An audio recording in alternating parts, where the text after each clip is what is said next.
وعن أبي أمامة رضي الله عنه قال قال رسول الله صلى الله عليه وسلم من أحب لله وأبغض لله.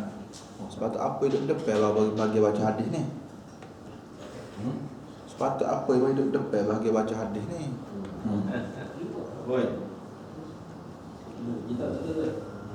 Kita ambil kita ni. Ambil kita ni.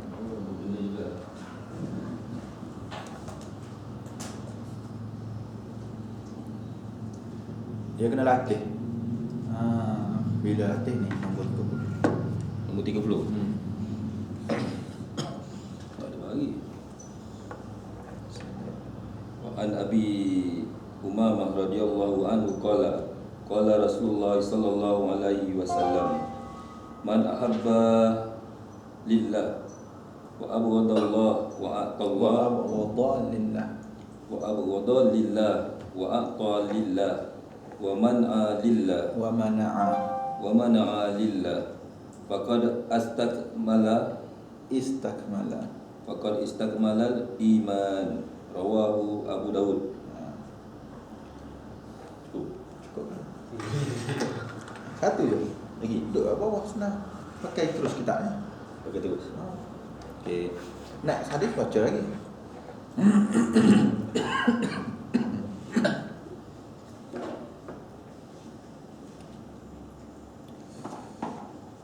Daripada Abi Umamah radhiyallahu anhu qala, katanya dia,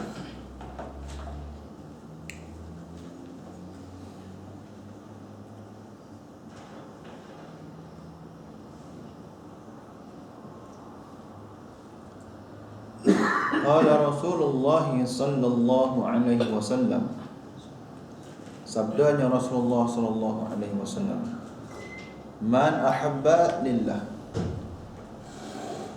barang siapa mencintai sesuatu, kira sesuatu itu merujuk bagi benda atau merujuk bagi orang, binatang dan sebagainya.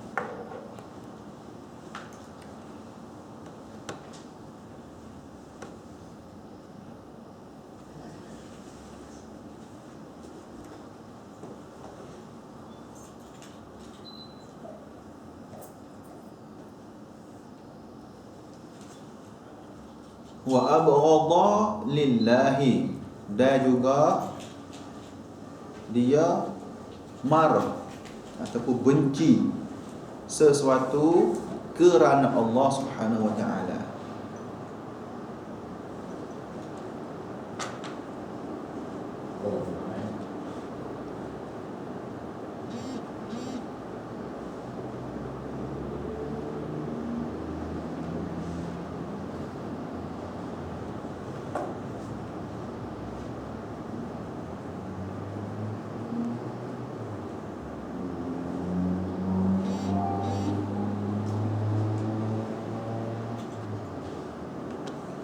Wa a'talillah, dan juga dia memberi sesuatu kerana Allah Subhanahu wa taala.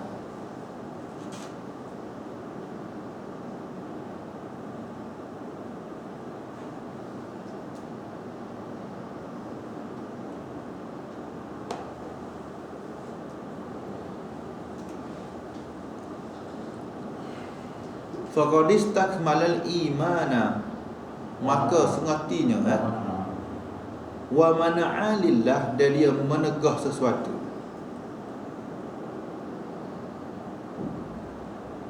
Atau melarang sesuatu, tegahlah sini. Ataupun dia menahan diri daripada memberi, atau beri.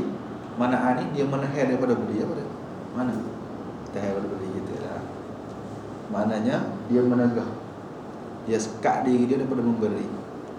Bagaimana maknanya? Faqad istakmalal iman, maka dia telah mendapat iman yang sempurna. Apa dia kata? Maka dia telah mendapat iman yang sempurna. Maka sesungguhnya istakmalal iman, orang yang bersifat seperti yang telah disebutkan tadi, dia telah sempurna imannya. Maknanya dia melakukan sesuatu ni kerana Allah Ta'ala. Jadi hadis ni diriwayatkan oleh Abu Daud.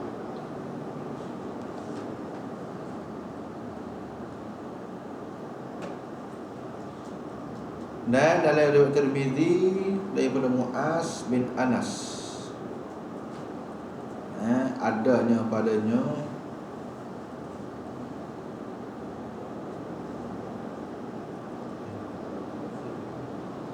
ada takdim atau takhir, maknanya hadis dia ada berbeza-beza sedikit.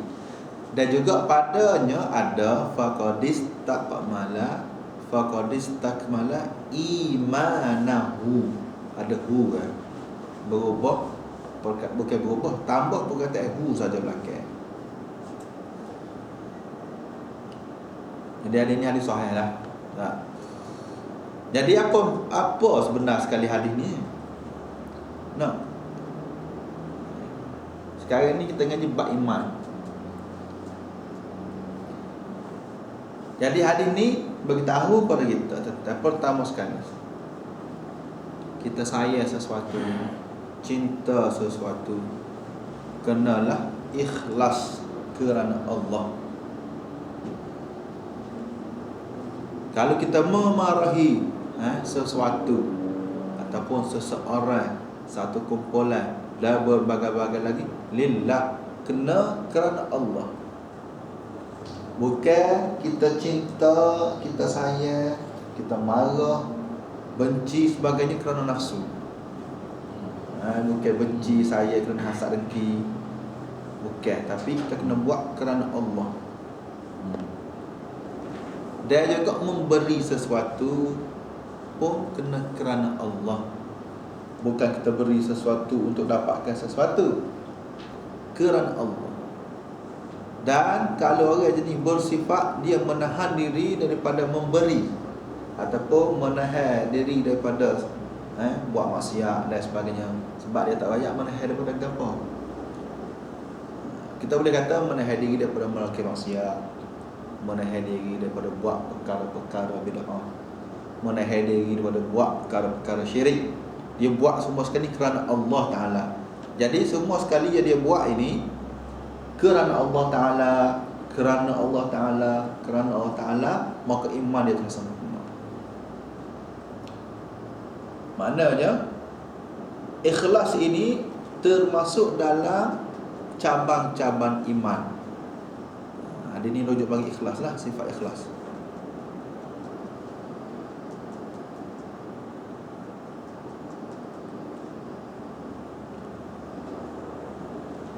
Sifat pertama dan kedua, cinta, sayang, benci, marah, ini adalah sifat daripada hati ataupun amalan hati. Manakala memberi dan menahan adalah perbuatan zahir. Maknanya amalan hati pun kita kena lakukan kerana Allah Ta'ala, dan amalan zahir yang kita lakukan pun kena lillahi ta'ala. Bukan lafaz niat tu lillahi ta'ala usalli, ada tu hati tu kena lillah, bukan lafaz di mulut lillah.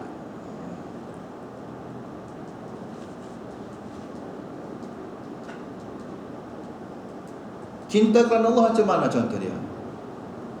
Contoh kita berkawan, kita bersaing sama ahli tauhid kita bertemu, kita berjumpa, kita berkasih sayang, kita bermuzakarah ilmu kerana Allah Subhanahu Wa Taala. Itu cinta. Tak? Dengan sebab kerana Allah kita bertemu, berpisah kerana Allah, kerana untuk agama Allah. Begitu juga benci. Kita bukan benci orang itu, kita benci perangai dia, yang dia buat tidak kena, yang dia melampau, dia buat perkara syiriknya, bid'ahnya. Kita benci kerana Allah. Bukan kita benci sebab nafsu kita benci dia. Kita benci sebab dia buat maksiat terhadap Allah.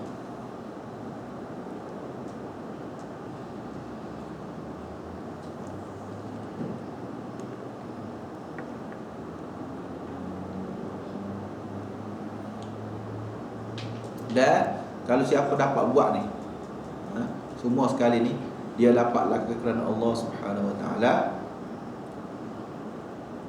maka dia telah mendapat iman yang sempurna.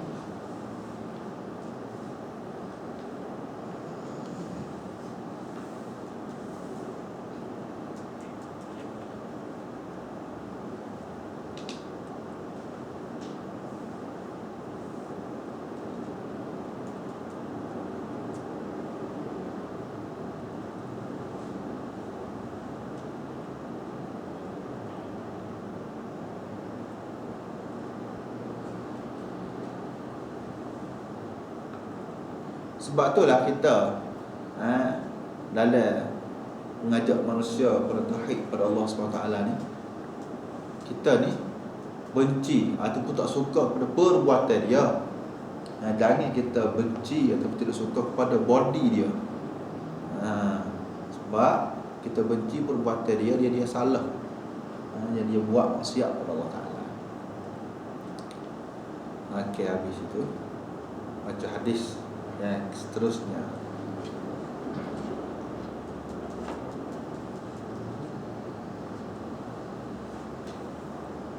Syekh, atau Syekh? Syekh. Wa an Abi Dzar radhiyallahu an qala Rasulullah sallallahu alaihi wasallam, afdalul a'malil habbu fillah wal baghdu fillah, rawahu Wal bughdu fillah, rawahu Abu Dawud.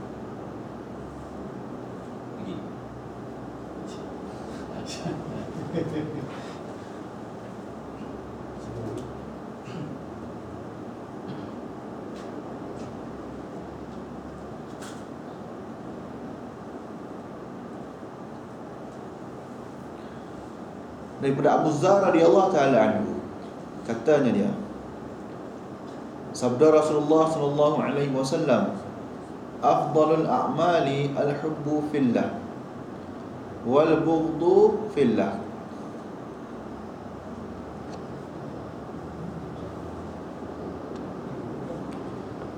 Abu Dzar radhiyallahu taala anhu, hadis riwayat dari Abu Dzar radhiyallahu taala anhu, katanya dia, Rasulullah sallallahu alaihi wasallam sabda,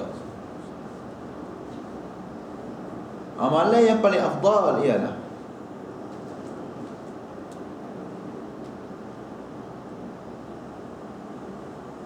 mencintai sesuatu fillah,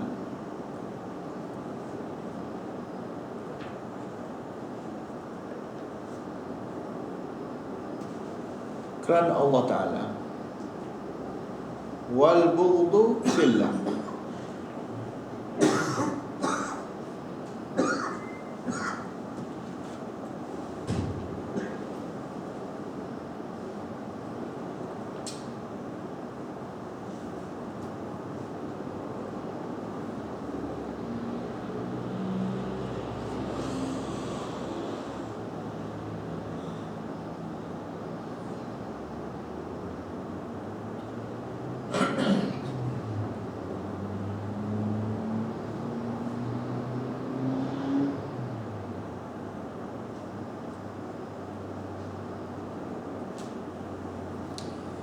jadi amalan hati yang paling afdal.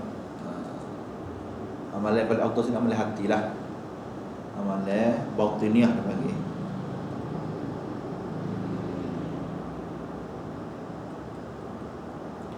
Yang mana kita ngaji sebelum pada ni, solat, amalan yang paling afdal.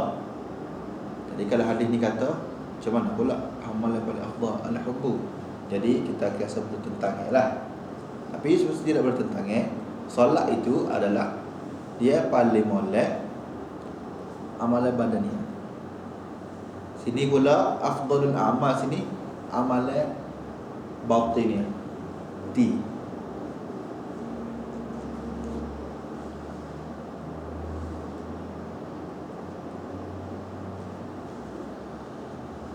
Fillah sini fi sabilillah boleh, liwajhillah boleh makna dia. Maknanya Amalan hati yang paling afdal, kecintaan menurut jalan Allah Ta'ala, maknanya menurut syariat Allah Ta'ala, ataupun dengan sebab kerana Allah Ta'ala, ataupun dengan sebab untuk mengharapkan keredaan Allah. Begitu juga marah, begitu juga benci. Sabilillah, jalan syariat Allah Ta'ala. Kita marah sebab syariat Allah Ta'ala suruh marah.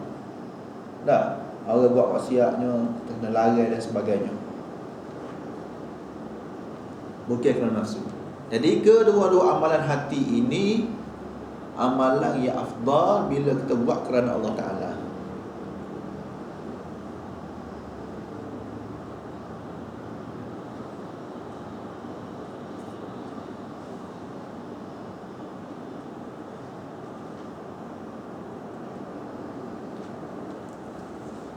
Jadi persoalan yang timbul tadi, seperti mana ayat dia tadi, solat pun amalan baik yang paling afdal, tapi sini amalan paling afdal.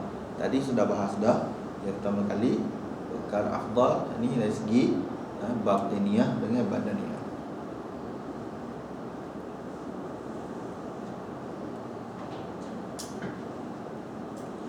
Dan boleh jadi, boleh jadi orang yang bertanya itu berlainan orang dan berlainan jawapan daripada Nabi. Contoh, bila orang bertanya tadi, dia ni seorang yang telah menjaga solatnya, orang yang telah solat dia, Nabi tengok karakter orang ni, dia ni bab ni beres, bab ni beres, bab ni beres. Bila dia tanya, Nabi tekankan untuk dia bab ni. Jadi Nabi tahu amalan ni yang paling afdal. Maknanya paling afdal buat kamu dalam kamu marah orang, benci orang, bagi sesuatu ataupun menahan sesuatu, mencintai sesuatu kerana Allah. Mungkin untuk orang itu dua keadaan boleh berlaku. Satu bab lain, badaniyah dengan batiniyah, solat, puasa. Dan yang kedua, berlainannya orang yang soal. Orang soal bersifat demikian, maka jawapan yang Nabi beritahu ikut sedemikian.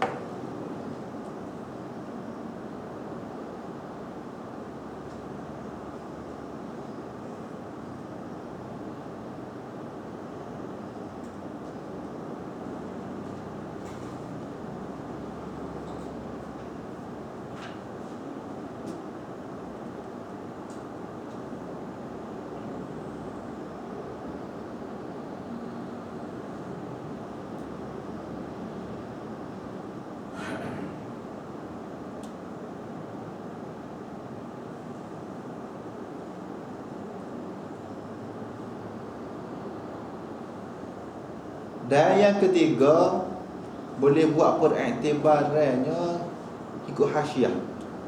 Contohnya kalau dalam bab ibadah, yang paling afdal adalah solat.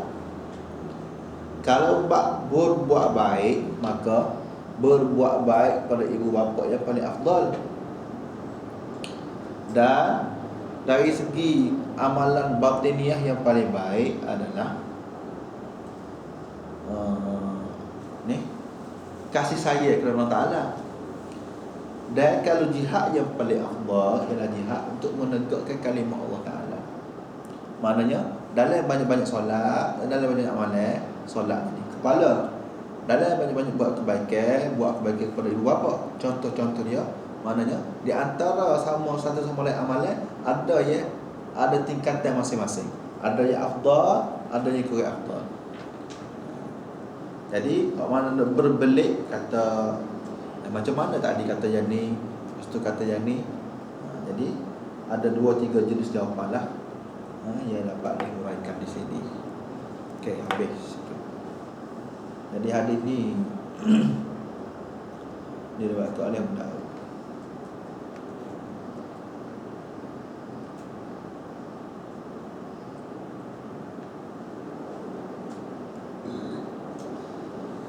Syekh sambung Syekh.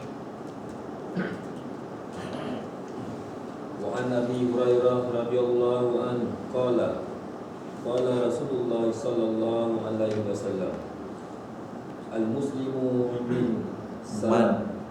Al-muslimu man salam. Al-muslimuna man lisanihi min lisanihi wa yadihi. Wal mu'minu min man aminahu nas ala damaihim wa amwalihim. Rawahu Tirmidzi wan Nasa'i. Daripada Abu Hurairah radhiyallahu taala anhu, katanya dia, sabda Nabi sallallahu alaihi wasallam,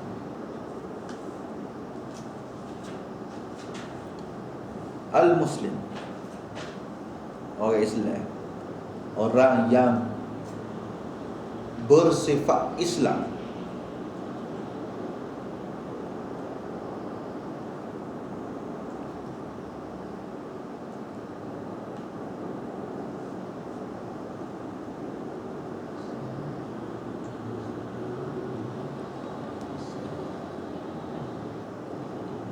siapakah orang betul-betul orang yang Islam ini? Sifat dia man salimal muslimuna, orang Islam yang sebenarnya ialah siapa sahaja daripada orang-orang Islam yang lain. Al-muslimuna tu salimah, selamat, terselamat. Terselamat daripada apa? Min lisanihi, daripada gangguan lidahnya, wa yadihi, dan juga terselamat daripada gangguan tangannya. Itu orang Islam. Mana kata lain, dia tidak menganiaya orang, tidak menganiaya orang lain dengan menggunakan lidah dia, dengan menggunakan tangan dia.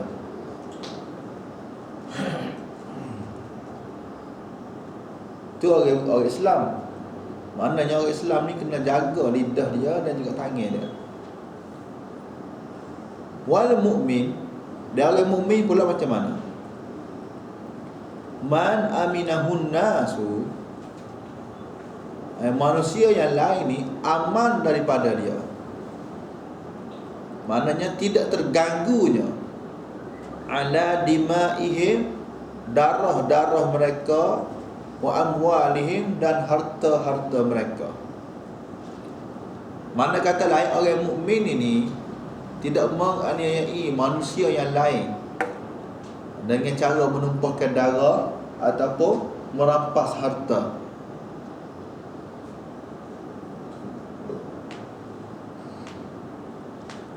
Mana yang sini untuk bersifat mukmin lebih berat sikit daripada sifat Islam. Islam hanya jaga lidah dan tangan, itu pun sudah berat. Nah, orang mukmin dia naik sikit, jaga orang lain, maknanya terselamatnya manusia yang lain daripada berlakunya pertumpahan darah, dia bunuh orang dan sebagainya lah, dan juga merampas harta. Hadis ini riwayat oleh Tirmidzi dan Nasa'i. Cuma ada dalam riwayat Al-Baihaqi, wa zada Al-Baihaqi fi Syu'bil Iman bi riwayati Fadalah wal Mujahid, bi riwayati Fadalah wal mujahidu man jahada nafsahu fi ta'atillah, wal muhajiru man hajara al-khataya wal dhunuba. Imam Baihaqi telah menambah dalam kitab Syu'bul Iman dia, daripada riwayat Fadalah, yang mana matan yang berbunyi wal mujahid, orang-orang yang berjihad. Siapakah orang-orang berjihad ini? Man jahada nafsahu fi ta'atillah, siapa yang bersungguh-sungguh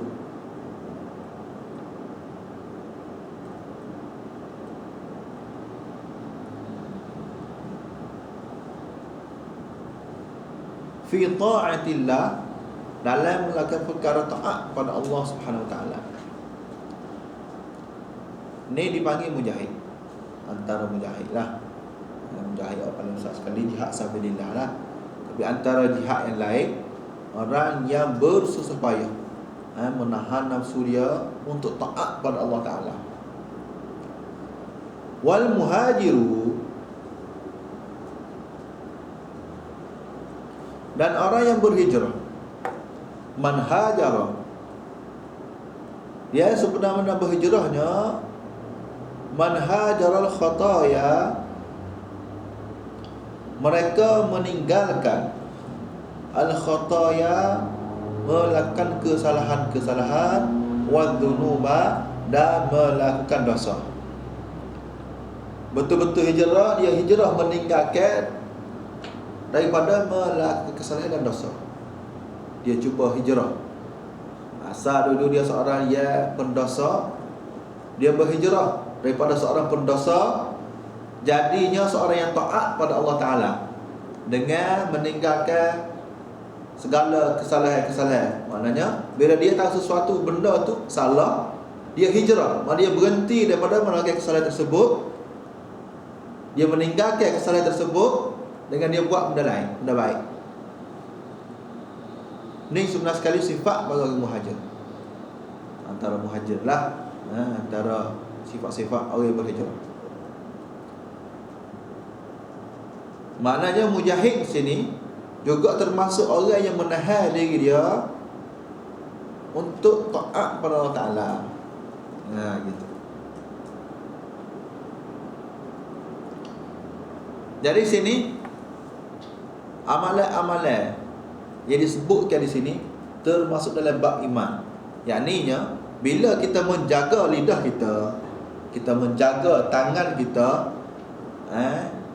daripada melakukan kesalahan terhadap orang Islam yang lain ataupun terhadap orang ramai, kita jaga daripada menumpahkan darah mereka, daripada merampas harta mereka. Perbuatan-perbuatan tersebut adalah merupakan iman bagi setiap seorang, tanda beriman. Maknanya orang yang tidak dapat menjaga lidah dia, tidak dapat menjaga tangan dia, maknanya dia masih lagi lemah imannya, tidak sempurna imannya. Sebab tu tuan kita datangkan hadis ini dalam kitab iman. Tujuan dia bila kita sentiasa aniaya orang, maka iman kita masih ada lagi, tidak sempurna. Kalau sambungnya daripada hadis, kaitan dengan hadis lepas, bila kita menganiaya orang dengan lidah kita, dengan tangan kita, maknanya kita tidak cinta dia sebagai saudara Islam kita. Betul tak? Hadis sebelum pada ni kata alhamdulillah ataupun fillah, cinta kerana Allah. Bila kita tidak jaga, maka kita tidak cinta. Bila kita cinta, kita jaga. Contoh macam semalam ayah jual tubik, orang yang kena tembak, orang yang kena bunuh, cerita adik-beradik dia, kakak dia ke, mak dia ke, kena bunuh. Sudah pasti dia tak duduk, risau. Betul tak? Sebab ada kasih sayang. Begitu juga sini, bila ada kasih sayang sesama umat Islam, maka kita pasti akan menjaga.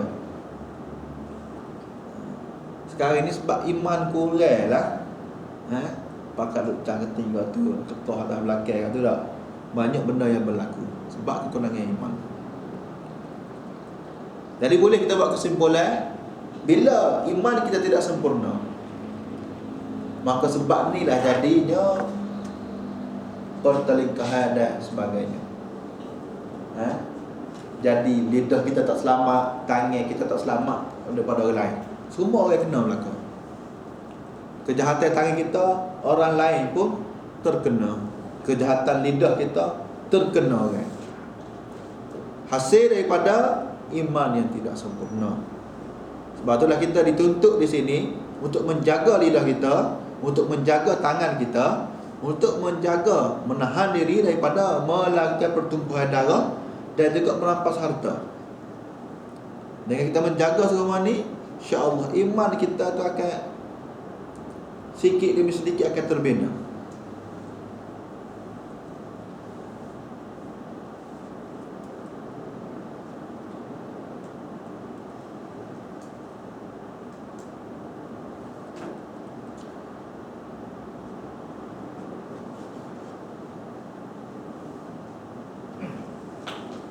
Okey, habis.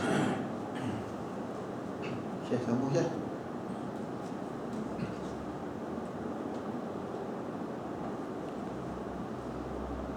Wa an Anas radhiyallahu anhu qala qallama khatabana Rasulullah sallallahu alaihi wasallam illa qala la iman liman li amanata la amanata Lahu wala dina liman la ahda lahu.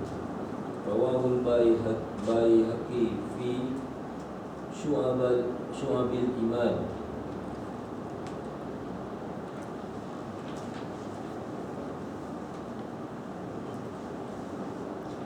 Di hadis seterusnya ni kepentingan untuk menjaga amanah dan menyempurnakan janji. Daripada Anas radhiyallahu anhu, qala, katanya dia,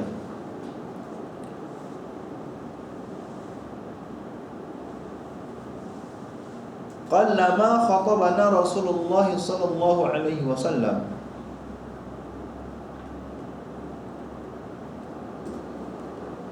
jarang sekali Rasulullah sallallahu alaihi wasallam bersabda, illa, melainkan, qala, dia akan berkata,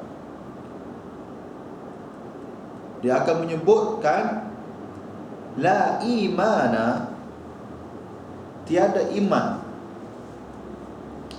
liman la, bagi sesiapa yang tidak amanah, yang tidak amanah, wala dina, dan tiada agama, liman la ahda lahu, bagi siapa yang tidak menepati janji. Rawahul Baihaqi fi Syu'abil Iman. Hadis ini riwayat oleh Baihaqi dalam kitab dia Syu'abil Iman.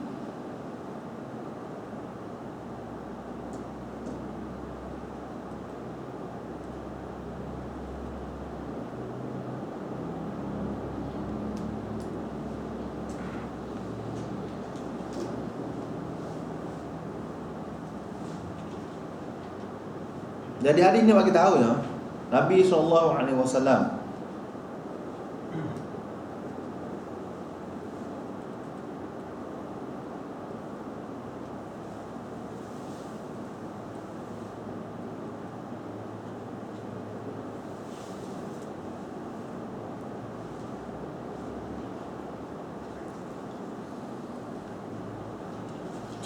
bila dia berkhutbah, memberi nasihat, acap kalinya, kerap kalinya dia menekankan tentang amanah dan juga tentang menunaikan janji.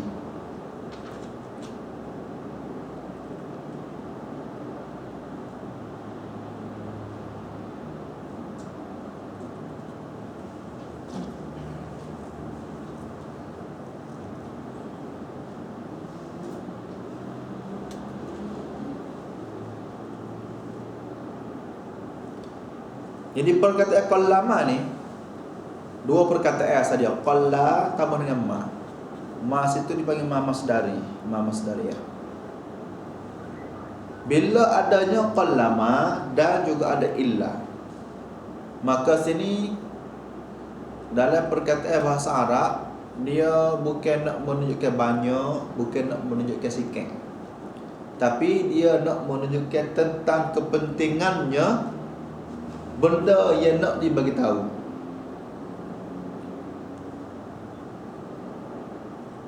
Jadi benda yang nak dibagi tahu, la imana. Jadi qallama situ memberi makna takkid lah, menguatkan. Maknanya Nabi selalu tekankan dalam khutbah dia tentang perkara iman, tentang perkara amanah, dan juga tentang perkara janji.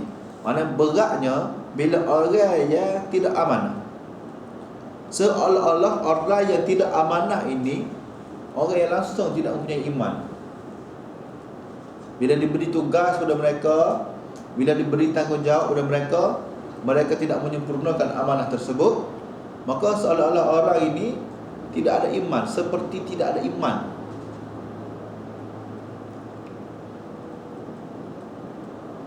Begitu juga bagi orang yang tidak menyempurnakan janji dia.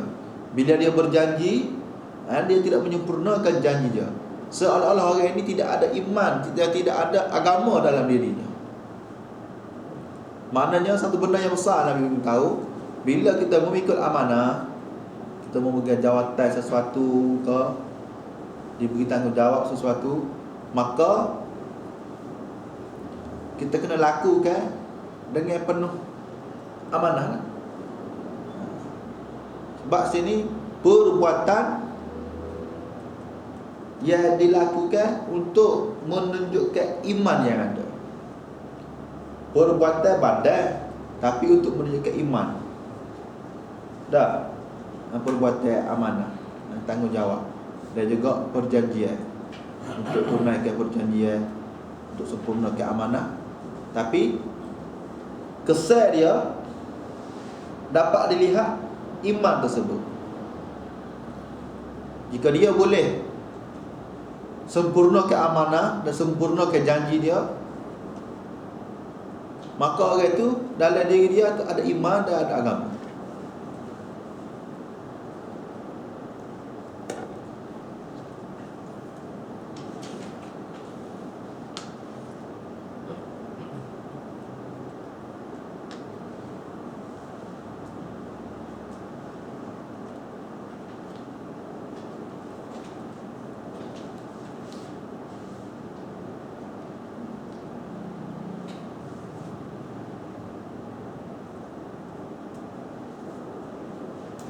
Amanah ni apa dia amanah? Tanggungjawab. Kita ada amanah dengan Allah Ta'ala. Dah banyak. Kita ada janji dengan Allah Ta'ala. Janji kita seperti mana kita sedia maklum, syahadah kita adalah janji Allah Ta'ala. Aku janji kita nak beriman pada Allah Subhanahu Wa Ta'ala. Kita nak ikut cara Nabi SAW. Bila kita langgar janji kita itu, seolah-olah kita tidak ada agama. Wala dina liman la ahda lahu. Bila dia melanggar janji dia, amanah pula sama juga. Allah Ta'ala amanahkan kita, contoh anak, contoh dia amanahkan kita untuk menyampaikan ilmu dan sebagainya. Kita sia-siakan amanah tersebut seolah kita tidak ada iman. Alhamdulillah. Kalau kita fikir amanah ni hanya pada perkara dunia, sepik lah. Kita tengok amanah ni dalam konteks agama, dan perjanjian pun dalam konteks agama juga. Hak paling tinggi sekali perjanjian kita dengan Allah Ta'ala dalam bab syahadah. Kita laksana ke tak janji kita? Aku bersaksi tidak ada Tuhan melainkan Allah, tidak ada sembahan yang patut disembah, yang patut tuju doa, patut minta tolong dan sebagainya hanya pada Allah. Dan cara jalan yang patut tu beribadah hanya cara Nabi. Kita langgar dah janji kita. Kita langgar dah. Sekiranya kita langgar, maka seolah kita tidak ada iman, kita tidak ada agama. Pentingnya amanah. Bab dunia pun penting, bab agama, bab akhirat lagi-lagi penting. Dalam bab amanah dan bab janji.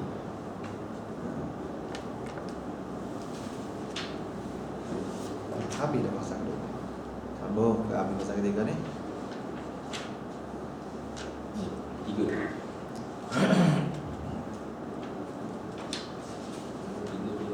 Al-Ghadah Ibnu Samit Samit radhiyallahu anhu qala Sami'tu Rasulullah sallallahu alaihi wasallam yaqul man syahada an la ilaha illallah wa anna Muhammadar Rasulullah harramallahu alaihi nar, rawahu Muslim.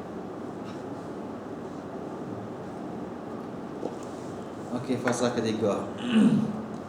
Fasa ketiga ni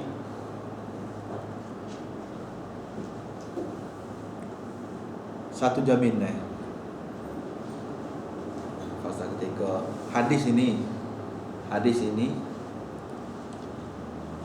sebagai satu jaminan untuk mendapatkan kejayaan yang abadi.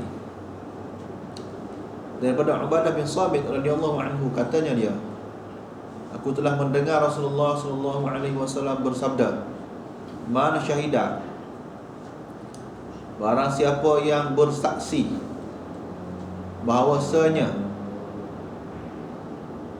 tiada yang layak disembah, tiada yang layak untuk kita tujukan doa, untuk minta sesuatu kecuali Allah Subhanahu wa taala, dan sesungguhnya Muhammad sallallahu alaihi wasallam Rasulullah, maka Allah Subhanahu wa taala, bila orang yang bersaksi semacam ini, Allah Ta'ala akan mengharamkan ke atasnya api. Haramallahu alaihi nar.